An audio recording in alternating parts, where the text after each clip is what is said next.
दोस्तों मेरे चैनल को जरूर सब्सक्राइब करें। आपका बहुत बहुत धन्यवाद।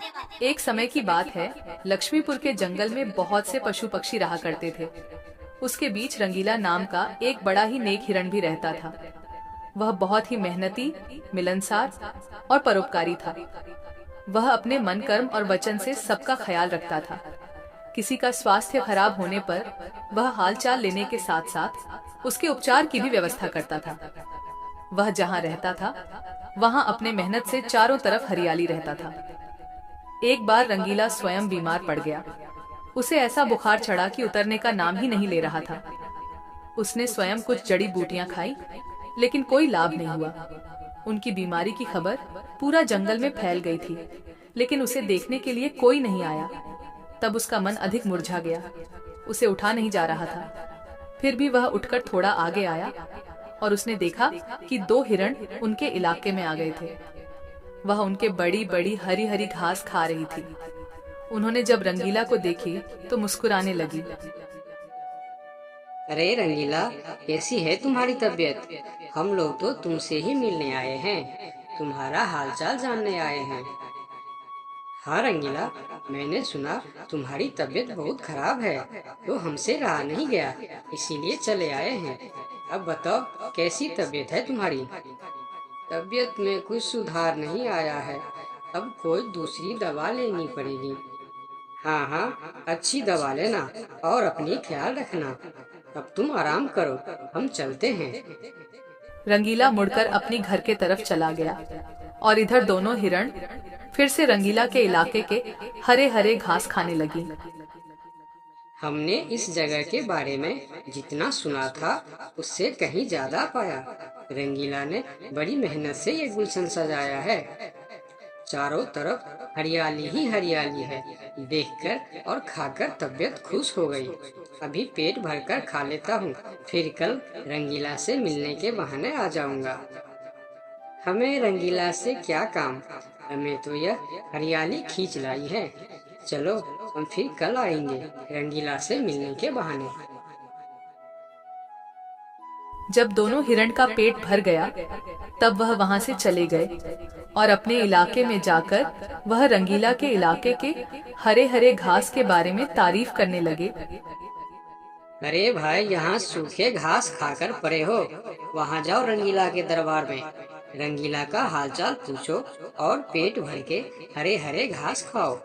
बहुत अच्छा है रंगीला, उसके बीमार होने पर भी हमें हरे हरे घास खाने के लिए मिल रहे हैं। रंगीला बहुत अच्छा है, बड़ा ही नेक हिरन है। उसके बीमार होने पर भी हमें हरे हरे घास खाने के लिए मिल रहा है। इससे अच्छी बात और क्या हो सकती है। वहाँ बहुत सारे हिरण की टोली बन गई। वह सब रंगीला के पास पहुँच गए और रंगीला का हालचाल पूछने लगे। पहले तो रंगीला को इस बात की बहुत खुशी हुई कि कितने सारे लोग इनके हालचाल पूछने आ गए, लेकिन उसके बाद का नजारा देखकर रंगीला का सर चकरा गया। सारे हिरण उनके इलाके के घास खाने में जुट गए थे। कुछ हिरण तो फल भी खा रहे थे। उनके पास सर उठाकर इधर उधर देखने की भी फुर्सत नहीं थी। रंगीला बेचारा मन ही मन सोचने लगा कि यह लोग मेरे पास 2 घड़ी भी नहीं रुके और घास खाने में जुट गए। अगर यही हाल रहा तो मेरे इलाके के सभी घास खत्म हो जाएंगे, मेरे खाने के लिए भी कुछ नहीं बचेगा। लेकिन उसके थोड़ा देर बाद ही उनका मित्र भालू वहां आ गया। उसके आने में देर हो गया था। माफ करना दोस्त, मुझे आने में देर हो गई है। तुम्हारे लिए औषधि लाने बहुत दूर चला गया था। औषधि तो मिल गई, लेकिन आने में थोड़ी देर हो गई। ये जड़ी बूटी तुम जल्दी खा लो और जल्दी से ठीक हो जाओ मेरे दोस्त। रंगीला ने वह औषधि खाई और कुछ देर बाद ही उसे आराम मिलने लगा। उसका दोस्त भालू उनके साथ ही रुका रहा और 2 दिन के बाद रंगीला का तबीयत ठीक हो गई। लेकिन उनके खाने के लिए न कोई घास बचा था, न कोई फल बची थी। उनकी सारी मेहनत पर पानी फिर गया था। वह बहुत उदास हो गया। दोस्त रंगीला, मैं जानता हूँ ये मतलब का संसार है। ज्यादातर यहाँ सब दोस्ती दिखावा का ही करते हैं। सब अपने फायदे की सोचता है। तुम चिंता मत करो, हम दोनों मिलकर यहाँ फिर से अपना गुलशन सजाएंगे, एक नई दुनिया बनाएंगे। इस कहानी से हमें यह सीख मिलती है कि मन में कपट रखने वाला मित्र शत्रु से भी ज्यादा खतरनाक होता है। दोस्तों, मेरे चैनल को जरूर सब्सक्राइब करें। आपका बहुत बहुत धन्यवाद। सरयू नदी के पास एक बहुत बड़ा जंगल था। उस जंगल में काफी सारी जानवर रहते थे जो प्यास लगने पर नदी में आकर पानी पीते थे। नदी के दूसरे किनारे पर एक और छोटा सा जंगल था जहाँ बहुत कम जानवर थे। एक दिन बड़ी जंगल का छोटा खरगोश सरयू नदी के पास आकर पानी पी रहा होता है। तभी नदी के दूसरी ओर खड़ा एक बाघ उसे देख रहा होता है। यह खरगोश आज मेरा भोजन बन सकता है। वैसे भी मेरे जंगल में अब शिकार करने लायक जानवर बचा भी नहीं है। क्यों न मैं नदी के उस पार वाले जंगल में जाकर शिकार करूं। और वैसे भी वह जंगल बहुत बड़ा है और वहाँ का शेर भी मूर्ख और शाकाहारी है। पता नहीं ऐसे शेर मर क्यों नहीं जाते। बाघ खरगोश को देखकर शिकार करने की सोचता है और शिकार करने की लालच में नदी के दूसरी ओर चला जाता है। अपनी ओर बाघ को आता देख खरगोश वहां से भागने लगता है, पर तभी बाघ उसे आवाज देकर रोक लेता है। अरे खरगोश, मुझे देखकर कहाँ भाग रहे हो? तसल्ली से पानी पी लो भाई। मैं तो बस तुमसे बात करने आ रहा था। क्या तुम सच बोल रहे हो? हाँ, मुझे तुम्हारे जंगल का शेर सिंह के बारे में बात करना है। मैंने सुना है कि वह तुम्हारा बहुत चिंता करता रहता है। खरगोश समझ चुका था कि बाघ उसे अपनी बातों में फुसलाने की कोशिश कर रहा है, इसीलिए खरगोश उसकी बातों का कोई जवाब नहीं देता और तुरंत वहां से भागने लगता है। परंतु खरगोश बाघ से तेज नहीं भाग पाता और बाघ उसका शिकार कर लेता है। यहाँ के जानवर बड़ी आसानी से शिकार हो जाते हैं, तो क्यों न मैं इसी जंगल में रहकर आसानी से शिकार किया करूं। बाघ अभी इसी जंगल में रहकर ही शिकार करता रहता है। इस तरह से जंगल में जानवर कम होने लगते हैं। एक दिन अरे लोमड़ी, मैंने सुना है कि तुम अपनी सहेली से मिलने के लिए दूसरे जंगल में जा रही हो। हाँ, लेकिन तुम्हें मेरी इतनी चिंता क्यों हो रही है? देखो लोमड़ी, तुमने सांप के अंडे के साथ जो हरकत की थी, जिसके लिए तुम्हें शेर सिंह ने सजा दी थी, इसके लिए तुम जंगल से भाग नहीं सकती। लेकिन मैं भाग नहीं रही हूँ। मैं तो अपनी सहेली से मिलने उस जंगल में जा रही हूँ। पर मुझे शक है कि तुम मौके देखकर भाग भी सकती हो, इसीलिए मैं तुम पर नजर रख रहा हूँ। देखो भैया, मैं शेर सिंह की हुक्म का पालन कर रही हूँ, लेकिन तुम अपना ड्यूटी ढंग से नहीं कर रहे हो। क्यों? तुमको क्यों लग रहा है कि मैं अपनी ड्यूटी ढंग से नहीं कर रहा हूँ? दरअसल इस वक्त तुम्हें जंगल में हमारी जानवर पर ध्यान रखनी चाहिए, क्योंकि हमारी जंगल की जानवर कम हो रहे हैं। सुना है जंगल में कोई शिकारी घुस आया है जो हमारे जानवरों का शिकार कर रहा है। लोमड़ी, तू चालाक है, ये मैं जानता हूँ, लेकिन मैं भी इतना बेवकूफ नहीं हूँ, ये तू जान ले। मैं तेरे बातों में नहीं आने वाला।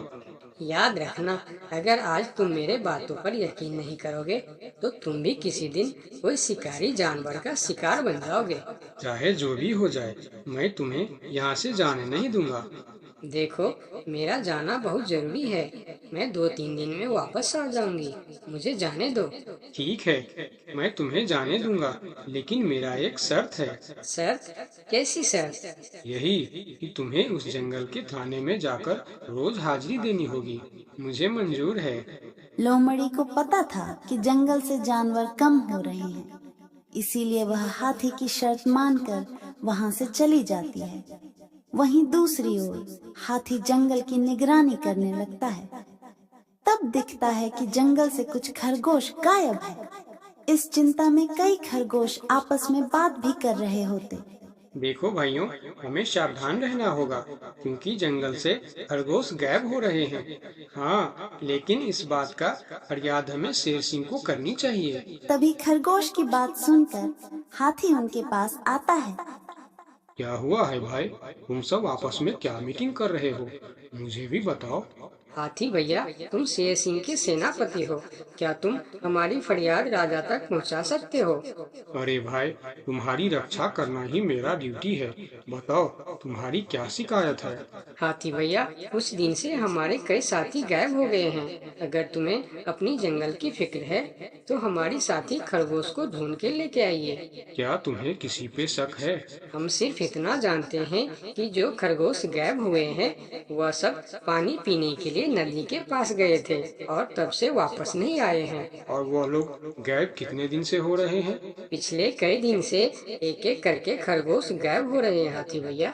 खरगोश की बात सुनकर अब हाथी को भी लोमड़ी की बात पर यकीन हो जाता है। लोमड़ी भी यही कह रही थी कि जंगल में कोई शिकारी आया है। हाथी वहाँ सोच ही रहा होता है कि तभी वहाँ 2 बकरी आती है। हे भगवान, अब क्या होगा?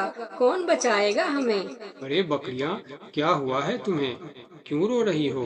हाथी भैया, अच्छा ही हुआ जो आप हमें यहीं मिल गए। हम शेर सिंह के पास शिकायत करने जा रही थी। तुम भी शिकायत करना चाहती हो? हाँ, आखिर तुम लोगों का क्या तकलीफ है? हाथी भैया, कुछ दिन पहले कुछ खरगोश जंगल से गायब हुए थे और अब बकरियां भी गायब हो रहे हैं। लगता है कोई शिकारी हमारे जंगल में घुस आया। पूरा जंगल इसी बात से परेशान था कि आखिर उनका शिकार कर कौन रहा है। अब वह सभी मीटिंग के लिए शेर सिंह के पास जाते हैं और सारी बातें शेर सिंह को बताते हैं, जिस पर शेर सिंह अपने जंगल की जानवरों से कहता है, आप सब फिक्र मत करो, मैं बहुत जल्द पता लगा लूंगा कि यह काम किसका है और कौन हमारे जंगल का जानवरों का शिकार कर रहा है। तो अब हम क्या करेंगे शेर सिंह? आप लोगों से हमारी यह विनती है कि आप लोग जंगल से बाहर नहीं जाएंगे। जिसको भी पानी पीना है वह इसी जंगल का तालाब का पानी पिएगा। महाराज, आपका ये हुक्म हमें कब तक पालन करना होगा? एक बार बस मैं उस शिकारी को पकड़ लूं, उसके बाद आप लोग जंगल से बाहर जाकर भी पानी पी सकते हो। सभी जानवर शेर सिंह की बात मान जाता है और जंगल से बाहर जाना बंद कर देती है। 2 दिन बीत जाती है और जंगल से कोई भी जानवर गायब नहीं होता। उधर शिकार नहीं मिलने पर अब बाघ परेशान हो जाता है, क्योंकि 2 दिन से उसने कोई शिकार नहीं किया था। इतना बड़ा जंगल है, इतने सारे जानवर हैं, तो फिर यह कमबख्त जानवर पानी पीने के लिए बाहर क्यों नहीं आ रहे हैं? 2 दिन से मैंने कोई शिकार नहीं किया, भूख के मारे मेरी जान निकल रही है। लगता है अब शिकार करने के लिए नदी का किनारा छोड़ जंगल के अंदर जाना पड़ेगा।